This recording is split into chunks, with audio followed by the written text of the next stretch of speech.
What happens with the numbers in terms of you know, can the public see migrations or anything put on the web that people can look at? Yeah. The U.S. Fish and Wildlife Service has a web that you can track that. The Department of Natural Resources also has a web that we can track that.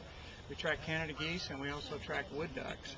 We also banned wood ducks later on in the summertime, and you can determine where the ducks that you banded at have been harvested. Some of the birds that I banded not far from here have been harvested as far away as eastern Texas, southeastern Georgia, and as far north as northern Wisconsin.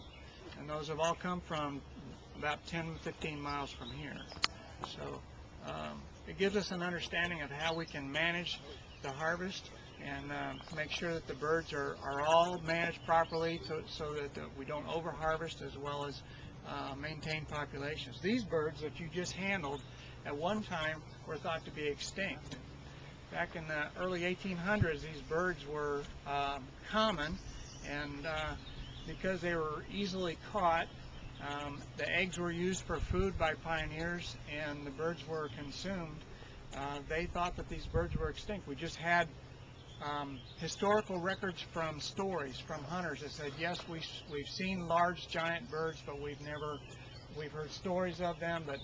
And then in 1962 in Rochester, Minnesota, a wildlife biologist from the Illinois Natural History Survey, his name was Harold Hansen, saw a flock of birds that he didn't recognize as the subspecies of Canada geese that he had been working with, which were much smaller than these birds, and they were the giant. They were called that was the first flock that they recognized as giant birds, and then from there we started raising them in captivity and releasing them. So they are an incredibly large success story in the United States for wildlife management.